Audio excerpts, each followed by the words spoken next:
అందరికీ నమస్కారం. నా పేరు అర్చన. ఈరోజు కథ నా గుండె చప్పుడు నువ్వే పార్ట్ 37. ఇక తినేసి అక్కడి నుండి మాల్కి బయలుదేరుతారు. మాల్ ముందు కార్ ఆపి లోపలికి వెళ్తారు. నిత్య, కిరణ్ వాళ్ళ డ్యాన్స్కి కావాల్సిన కాస్ట్యూమ్స్ని తీసుకుంటారు. ఎదురుగా ఉన్న రెడ్ కలర్ లెహంగా బొమ్మకి వేసి ఉండడం చూసి ఆ లెహంగాలో అంజలిని ఊహించుకుంటాడు హర్ష. ఆ లెహంగాలో అంజలి పుత్తడి బొమ్మలాగా కనబడడంతో హర్ష ఫేస్లో చిన్నగా స్మైల్ వచ్చి చేరుతుంది. సేల్స్ మ్యాన్కి ఆ లెహంగాని చూపించి అలాంటి లెహంగా కావాలి అని చెబుతాడు. ఓకే సార్ అని అంటాడు.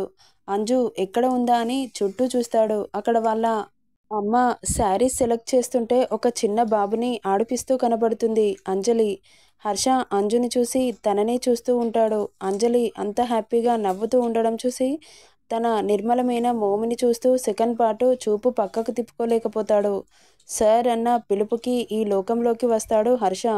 ఇదిగోండి మీరు చూపించిన డ్రెస్ అని హర్ష చేతిలో పెడతాడు. హర్ష అంజు దగ్గరికి వచ్చి డ్రెస్ని అంజు చేతిలో పెడతాడు. ఇది ట్రై చెయ్యి అని చెబుతాడు. నాకొద్దు అని అంటుంది. నువ్వు ఇలాగే అంటావని ఎక్స్పెక్ట్ చేశాను. నాకు టెంపర్ లేచే పనులు చేయకూడదు. ఈ డ్రెస్ వేసుకునిరా. అసలు నీకేం పాపం చేశాను హర్ష? ఎందుకు నన్ను ఇలా సాధిస్తున్నావు? నువ్వు అందంగా పుట్టడమే పెద్ద పాపం చేశావు బేబీ. నా కళ్ళల్లో పడి ఇంకా పెద్ద పాపం చేశావు. మార్చుకుంటావా మార్చుకోవా? నేను మార్చుకోను. నా మనసును చంపుకొని నువ్వు చెప్పే ప్రతిదానికి తలూపడం నా వల్ల కాదు. అయితే ఓకే, నువ్వు మార్చుకోవద్దు, నేనే మారుస్తాను, ఓకేనా అని కళ్ళగెరేస్తాడు. అసలు నువ్వు మనిషివేనా? అసలు ఎవరైనా ఇలా ఒక ఆడపిల్లని బ్లాక్మెయిల్ చేస్తారా? ఎందుకు ఒక అమ్మాయి జీవితంతో ఇలా ఆడుకుంటున్నావు? నేను మనిషిని, నాకు మనసుంది, నాకు ఫీలింగ్స్, ఎమోషన్స్ ఉన్నాయి. ఒక మరబొమ్మలాగా మార్చి నీ ఇష్టానికి ప్రవర్తిస్తున్నావు. ఎనఫ్ అంజు, ఇప్పటికే చాలా ఎక్కువగా మాట్లాడావు. నువ్వు వేసుకుంటావా నేను వేయనా అని కళ్ళెగరేస్తాడు.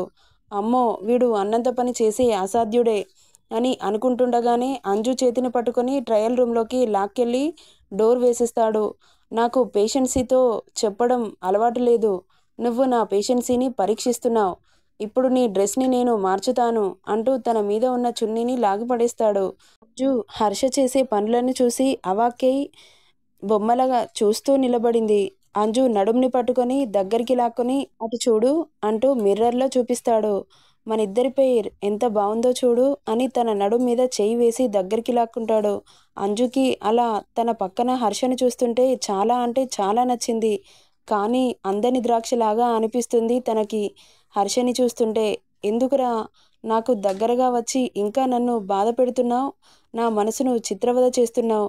వెళ్ళిపో హర్ష, నాకు కనపడనంత దూరంగా వెళ్ళిపో. నేను నీకు దక్కను. నా రూట్ వేరే, నీ రూట్ వేరే. మీ స్థాయికి నేను అస్సలు సరిపోను. ఎందుకు అందని దాని గురించి తాపత్రయపడతావు? అది ఈ జన్మలో జరగదు అని తనలో తానే మదన పడుతూ ఉంటుంది.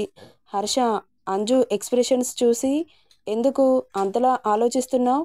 నీ బుర్రలో ఏమున్నాయో వాటికి అంతా రివర్స్లో జరుగుతుంది. నువ్వు ఏమనుకుంటున్నావో కూడా తెలుసు నాకు అని కళ్ళెగరేస్తాడు. సరే కానీ ఇక్కడి నుండి వెళ్ళు. ఎందుకు బేబీ, నేను డ్రెస్ చేంజ్ చేయొద్దా అని అనగానే చిర్రున చూస్తుంది అంజలి. నువ్వు ఎలా చూసినా నీ డ్రెస్ చేంజ్ చేసేది నేనే అని అనగానే భయంతో షివర్ అవుతూ ఉంటుంది. ప్లీజ్ హర్ష, ఇక్కడి నుండి వెళ్ళు అంటుంది. నీకు డ్రెస్ చేంజ్ చేశాక వెళ్తానులే, ప్లీజ్ రా, అలా చెయ్యకు. నేను మార్చుకుంటాను, నువ్వు వెళ్ళు. నేను నీకు టైం ఇచ్చాను, కానీ నువ్వు దానిని యూజ్ చేసుకోలేదు. దానికి నేనేం చేయాలి? నువ్వు సైలెంట్గా ఉంటే నీ మౌనం అర్ధంగీకారం అనుకున్నాను.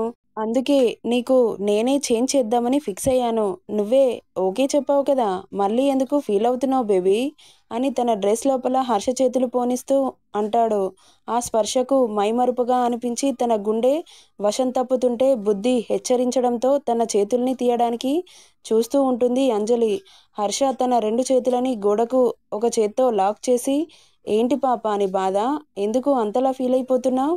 నిన్ను అలా చూసే మగాడిని నేనే కదా, కాకపోతే పెళ్ళికి ముందే చూసేస్తాను, అంతే తేడా. ఈ టార్చర్ పెట్టే బదులు నన్ను చంపేసేరా. ఒక్కసారి పీడపోతుంది నాకు. ఇలాంటి టార్చర్ రోజు రోజుకి తట్టుకోలేకపోతున్నాను అని అనగానే అంజలి నడుం హర్ష చేతిలో చిక్కి గట్టిగా నొక్కుతాడు. అమ్మా అంటూ అరుస్తుంది నొప్పికి. Don't shout. నేను ఇచ్చే ప్రతి పెయిన్ని నువ్వు తట్టుకోవాలి. ఇప్పటి నుండే అలవాటు చేసుకో అని అనగానే అంజుకి కళ్ళల్లో నుండి నీళ్లు పటపటా రాలి హర్ష చేతి మీద పడుతూ ఉంటాయి. ముందు ఆ ట్యాప్ ఆఫ్ చెయ్యి అని చిరాగ్గా చెబుతాడు. వెంటనే విసుగ్గా తల పక్కకు తిప్పుకుంటుంది. అంజలి డ్రెస్ చేంజ్ చేసుకొనిరా, ఎక్కువ మాట్లాడావనుకో అని తనని కింద నుండి మీది వరకు కన్నింగ్ లుక్ విసిరి నేను అనుకున్నది నెరవేర్చాల్సి వస్తుంది అని విసురుగా అక్కడి నుండి బయటకు వెళ్తాడు. వెళ్ళిన హర్షని చూస్తూ ఎందుకురా నన్ను ఇలా చేస్తున్నావు, అప్పుడే లాలిస్తావు, బుజ్జగిస్తావు, నువ్వే బాధ పెడతావు, ఆ బాధని నువ్వే తీర్చేస్తావు. నీ అనంతమైన ప్రేమకి ఏం పేరు పెట్టుకోవాలి హర్ష? నేను ఉన్న సిచ్యువేషన్కి నిన్ను దూరం చేసుకోవడం తప్ప నాకు ఇంకో దారి కనబడడం లేదు. నా మనసు మాట విని నువ్వే కావాలని అనుకుంటే అంత స్వార్థపరురాలు ఇంకొకరు ఉండరు. వాళ్ళందరినీ వదిలి నేను అస్సలే రాను. నా మనసును నేను చంపుకుంటాను కానీ నా వాళ్ళని మాత్రం వదులుకోను. ఇక్కడ ఉన్నన్ని రోజులు నీతో ఉండి ఆ జ్ఞాపకాలని నా గుండెల్లో దాచుకొని ఆ జ్ఞాపకాలతో జీవిస్తాను. అంతలో ట్రయల్ రూమ్ డోర్ టక్ టక్ మని వినబడడంతో హా వస్తున్నా అంటుంది అంజు. డ్రెస్ చేంజ్ చేసుకుని బయటకు వచ్చి హర్షని పిలుస్తుంది. తల తిప్పి చూస్తాడు హర్ష. తనని చూసి మెస్మరైజింగ్ గా ఫీల్ అవుతూ చూపు పక్కకు తిప్పుకోలేకపోతాడు హర్ష.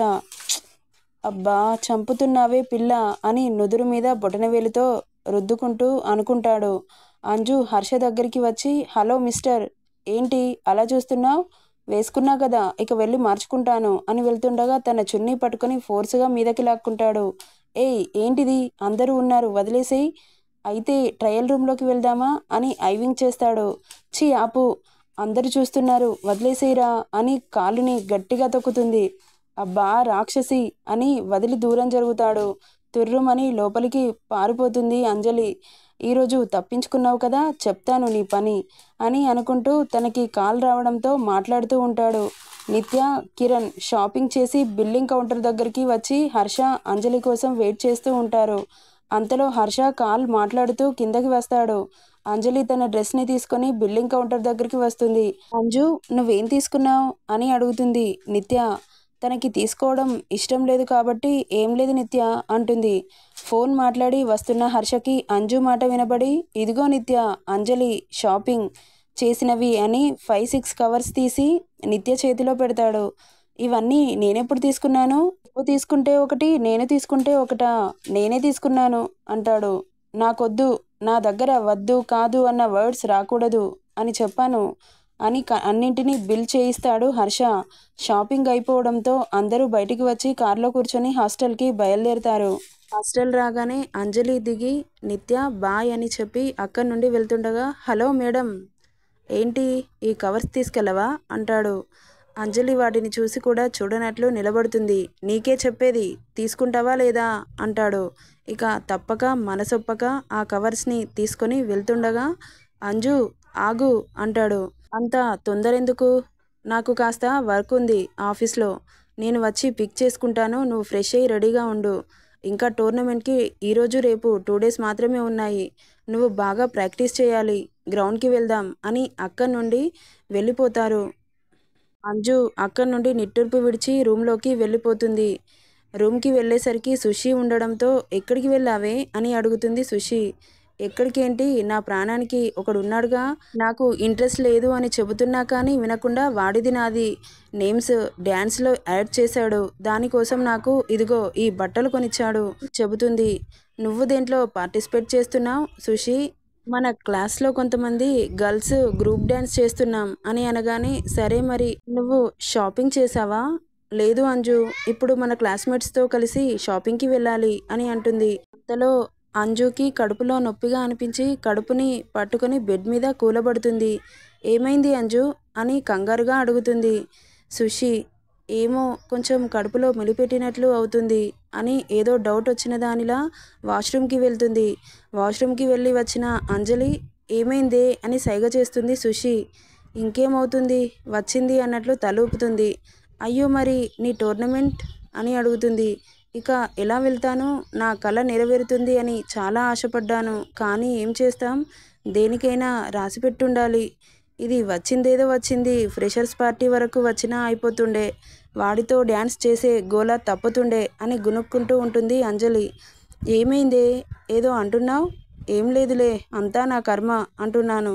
అంతలో సుషి ఫోన్ మోగడంతో వస్తున్నాను అంటూ అంజు, మా ఫ్రెండ్స్ కాల్ చేస్తున్నారు, నేను వెళ్తున్నాను, బాయ్ అని చెప్పి అక్కడి నుండి వెళ్ళిపోతుంది సుషి. అంజుకి తన పర్సనల్ థింగ్స్ తెచ్చుకోవడానికి మెడికల్ షాప్కి వెళ్తుంది. పాప టోర్నమెంట్కి రావట్లేదని బాబు ఏం చేస్తాడో మరి చూడాలి నెక్స్ట్ పార్ట్లో. ఈ స్టోరీ నచ్చితే లైక్ చేయండి, షేర్ చేయండి, సబ్స్క్రైబ్ చేసుకోండి ఫ్రెండ్స్.